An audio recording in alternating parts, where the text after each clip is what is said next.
Welcome, dreamers, to another journey into the shadows. Tonight, we step into the veil of mystery surrounding one of the most chilling legends to emerge from the Appalachian hills, a figure whose glowing red eyes have haunted the minds of those who dare speak its name. They call it the Mothman. For some, it's a warning, a spectral omen of disaster, appearing before unimaginable tragedies. For others, it's merely a tale passed down, distorted through time, a flicker of folklore meant to keep children in at night. Tonight, we'll explore both the truth of where this legend began and the chilling encounters that followed. Some of these stories are documented first-hand accounts, whispered by those who claim to have seen the creature. Others? Well, they might be hand-me-down tales, fragments of fear stitched together through the years. But whether fact or folklore, one thing is certain: the Mothman has left its mark. But before we dive into the darkness, take a moment to like this video, hit that subscribe button, and ring the bell icon so you'll never miss another journey into the strange and unsettling. Your support lets us keep these stories alive, dreamers. Now, settle in.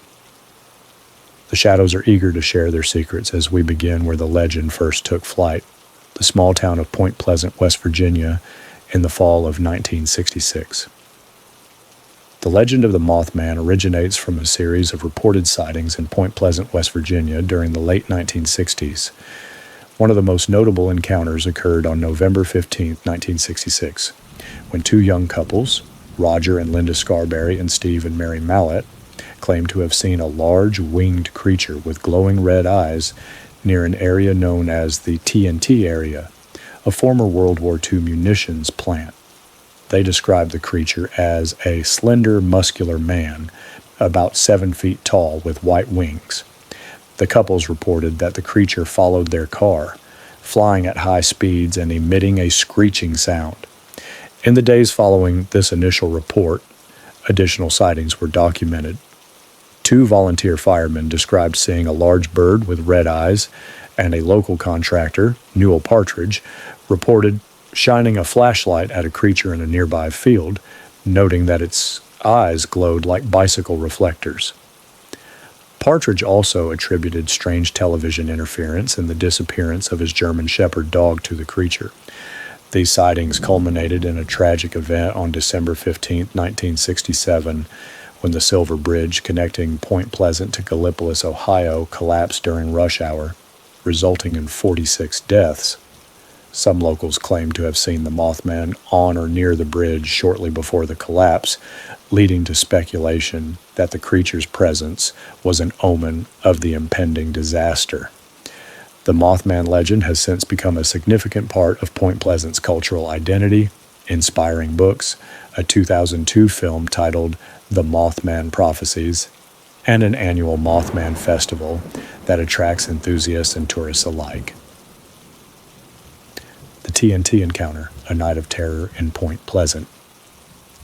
It was a crisp, moonlit night on November 15, 1966, in the quiet town of Point Pleasant, West Virginia.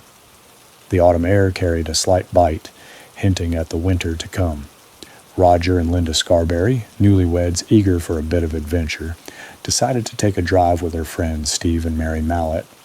With the hum of Roger's 1957 Chevy beneath them, they set off toward the TNT area, a remote region outside town known for its abandoned World War II munitions plant and maze of concrete igloos where explosives were once stored. The area was shrouded in an eerie silence, broken only by the crunch of gravel under the tires and the distant hoot of an owl. The skeletal remains of old buildings loomed in the darkness, their broken windows like hollow eyes watching their every move. Thick woods encroached on the narrow roads, tree branches twisting into grotesque shapes that seemed to reach out like gnarled fingers. As they drove deeper into the labyrinth of overgrown roads, the conversation inside the car grew quieter, each of them feeling an inexplicable unease settling in. The headlights pierced through the fog that was beginning to roll in, casting long, distorted shadows that danced and shifted with every turn. "Maybe we should head back," Mary suggested. "This place gives me the creeps." "Come on, where's your sense of adventure?" Though he couldn't shake the knot forming in his own stomach. Suddenly, Linda gripped Roger's arm. "Stop the car." Roger slammed on the brakes, the car skidding slightly on the damp road. "What is it?" he asked, his eyes darting around. "Look," Linda said, pointing toward an old generator plant looming ahead. In the dim glow of the headlights, they saw it, a towering figure standing near the building's entrance. At first, they thought it was a person, perhaps a trespasser like themselves, but as their eyes adjusted, the true horror of the sight unfolded. The creature stood over 7 feet tall, its frame impossibly thin yet imposing. It was draped in what looked like tattered dark flesh or hide, taut over its elongated limbs. But the most terrifying aspect was its wings, massive appendages folded behind its back, resembling those of a giant moth or bat, veins visible and pulsing as if alive. Then it turned its head toward them. 2 large glowing red eyes bore into the car, emitting a dull light that seemed to penetrate their very souls. These weren't the reflective eyes of an animal caught in the light. They glowed with an unnatural intensity, independent of the headlights. A cold wave of fear washed over the group. The air inside the car grew thick. Every breath labored. "My God, what is that?" Before anyone could answer, the creature's wings unfurled with a sound like dry leather snapping in the wind. The wingspan was enormous, stretching out to nearly 10 feet, casting a shadow that swallowed the light around it. "Go, Roger, go now," Linda said, her voice snapping Roger out of his stunned trance. He slammed his foot on the accelerator, the tires spinning before gaining traction. The car lurched forward, and as they sped past the creature, they heard a chilling sound, a high-pitched screech that vibrated through their bones, unlike anything they had ever heard. It was a mix of metal scraping and a distorted human scream. The car raced down the winding road, but the terror was far from over. "It's following us," Mary said, her eyes wide with terror as she looked out the rear window. Roger glanced in the side mirror. His heart sank as he saw the creature take flight, its massive wings propelling it into the air with unnatural ease. It glided above the treetops, matching their speed effortlessly. "How can it keep up?" Steve yelled, panic rising in his voice. The creature swooped down, and for a horrifying moment, it was directly above the car. The roof reverberated with a thudding impact, as if something had landed on it. Claws scraped against metal, producing a nails-on-chalkboard screech that made them all cover their ears.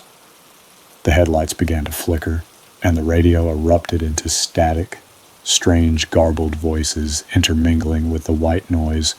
A frigid chill enveloped the car's interior, their breaths forming mist, despite the heater being on full blast.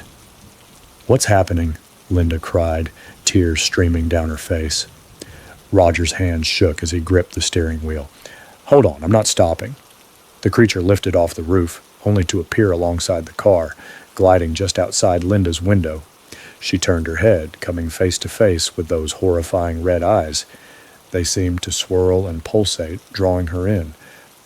"Don't look at it," Steve shouted, pulling her away from the window. The creature opened its mouth, revealing a gaping maw lined with razor-sharp teeth. It let out another screech, louder and more piercing than before. The sound shattered one of the rear windows, glass spraying into the back seat. "Faster, Roger, please," Mary begged, shielding her face. Roger pushed the car to its limits, the engine roaring in protest, as the speedometer needle edged past 100 miles per hour. The tires screeched around bends, the car threatening to spin out of control. Ahead, the lights of Point Pleasant began to appear, a beacon of hope in the oppressive darkness. As they crossed the bridge into town, the creature suddenly veered off, ascending high into the sky, before disappearing into the inky blackness. They screeched to a halt in front of the sheriff's office, stumbling out of the car, their faces pale and etched with sheer terror. Bursting through the doors, they frantically tried to explain what had happened. "Sheriff Johnson, looked at the disheveled group skeptically. "You've been drinking?" he asked, eyeing them suspiciously. "No. Please, you have to believe us," Linda pleaded. "It was some kind of creature. It chased us all the way back from the TNT area." The sheriff sighed. All right. I'll send a couple of deputies out to take a look." That night, patrol cars scoured the TNT area. They found nothing. No footprints, no signs of any creature, just the cold wind rustling through the abandoned structures. But the terror was far from over. In the following days, reports flooded in from other residents. A man claimed his dog went missing after he saw a large winged figure lurking near his property. 2 volunteer firefighters reported seeing a giant bird with red eyes while responding to a call. A woman living on the outskirts of town woke up to see the creature peering in through her bedroom window, its eyes illuminating her room with a sinister glow. People began to whisper about the Mothman, the name whispered in hushed tones as fear gripped the town. Some speculated it was a harbinger of doom. Others thought it was a government experiment gone wrong. Then on December 15th, 1967, tragedy struck.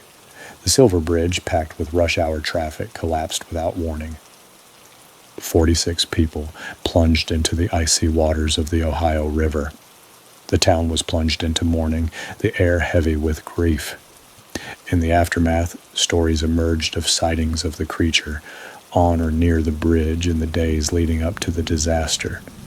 Some claimed to have seen it perched atop the bridge's supports, watching silently as if awaiting the impending catastrophe. The link between the Mothman sightings and the bridge collapse cemented the creature's place in local lore. Fear turned to superstition, and the legend grew. For Roger, Linda, Steve, and Mary, life was never the same. Nightmares plagued them, vivid dreams of red eyes and screeching wails that jolted them awake in cold sweats. They rarely spoke of that night, but the memory lingered like a shadow, a constant reminder of the terror that lurks in the unknown. Years later, when asked about their encounter, Roger would simply say, "There are things in this world we can't explain. We saw something that night, something evil, and I pray no one else ever has to experience it." But the sightings continued, and the Mothman became an indelible part of Point Pleasant's identity, a chilling reminder that sometimes the darkness stares back. The dark wings of Point Ridge. I grew up in the shadow of the Appalachian Mountains in a sleepy little town called Point Ridge. It was the kind of place where nothing much ever happened, until it did. Folks around here don't like to talk about it, but I'll tell you the truth. What I saw that night changed me forever. It started in late October, just as the leaves were turning and the air carried that crisp bite of winter. I was driving home from my shift at the diner, late as usual. The roads were slick from a recent rain, and the fog rolled in thick, clinging to the trees and the edges of the road like something alive. My old truck's radio was busted, so the only sound was the occasional squeak of my windshield wipers and the hum of my tires on the wet pavement. About 10 miles from town, I saw it. At first, I thought it was just a large bird perched on the guardrail, a hawk, or maybe an owl. But as I got closer, I realized it was far too big. Its wings were tucked close to its body, but even crouched down, it was as tall as a man. I slowed the truck, my headlights catching the glint of something metallic, like its skin was wrong, too smooth, too reflective. That's when it turned its head toward me. Its eyes. God help me, I'll never forget those eyes. Glowing red like embers, burning holes into me through the windshield. They weren't just looking at me, they were looking through me like it could see every sin, every secret I'd ever buried.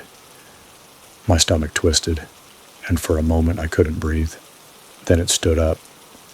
The thing was massive, easily 7 feet tall, its wings unfurling slightly as if stretching. The edges of the wings were jagged like torn fabric, and they seemed to shimmer in the light, almost as if they were absorbing it. My instinct screamed to hit the gas, but I was frozen, my hands gripping the steering wheel so tight my knuckles turned white. And then it moved. It didn't fly, not at first. It leapt. In an instant, it was on the road in front of me, its wings spreading wide enough to blot out the foggy moonlight. The truck's headlights lit up its torso, revealing something that looked almost human, but wasn't.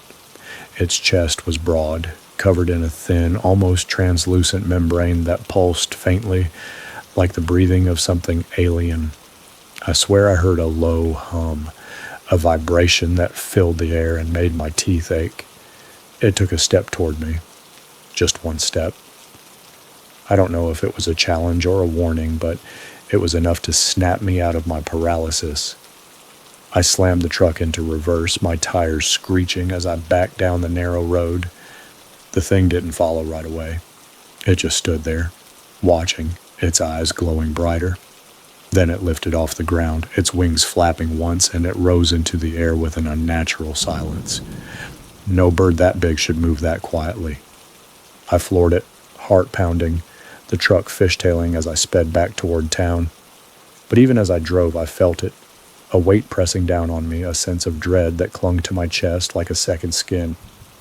I glanced in the rearview mirror, and there it was, hovering just above the treetops. It didn't flap its wings to follow me, it just glided, effortlessly keeping pace. By the time I reached the edge of town, it was gone, vanished into the fog as if it had never been there.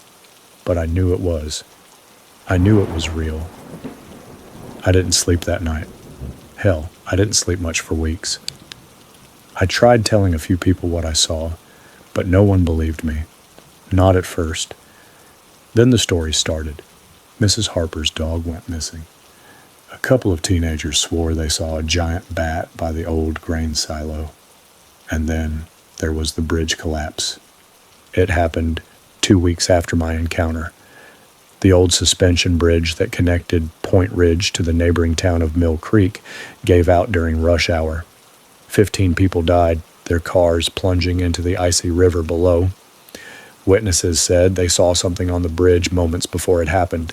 Something big, with glowing red eyes. People started whispering about the Mothman after that. They said it was a warning that had only appeared before tragedy struck. But me, I think it's something worse. Not a warning, but a harbinger. It didn't just see the tragedy coming. It brought it. The shadow over Haystack Hollow. It was late November, and the small farming community of Haystack Hollow, just a few miles from Point Pleasant, was settling into the quiet rhythm of winter preparations. For Tom Grayson, a local farmer, it was just another evening of feeding the livestock and locking up the barn before the sun dipped below the horizon. Tom lived alone, his family long gone to the city, leaving him with a few acres of cornfields and a rickety 2-story farmhouse. The isolation suited him, or so he thought. That night would change everything. The first sign of something unusual was the silence. As Tom stood in the barn tossing hay to his horses, he realized the usual sounds of the night, the chirp of crickets, the occasional hoot of an owl, had vanished. The air felt heavy, pressing down on his chest like an invisible weight. Even the horses grew restless, their ears flicking back and forth, their nostrils flaring. "Easy now," Tom murmured, his voice unnaturally loud in the oppressive stillness. That's when he heard it, a low hum, faint at first, like the vibration of distant machinery. But there were no factories nearby, no power lines buzzing overhead. The sound seemed to come from everywhere and nowhere at once, growing louder, more insistent. Tom stepped out of the barn, scanning the dark fields. The moon hung low, its light barely cutting through the dense fog that had crept in from the woods. That's when he saw the shadow, a hulking shape perched on the roof of his house. At first he thought it was a trick of the fog, some optical illusion caused by the moonlight. But then it moved. The figure rose slowly, its wings unfurling like a grotesque tapestry. The wingspan was massive, at least 10 feet across, and the edges shimmered as if absorbing the light. Tom squinted, trying to make sense of what he was seeing, but his eyes were drawn to the 2 glowing red orbs, fixed on him from the shadow's head.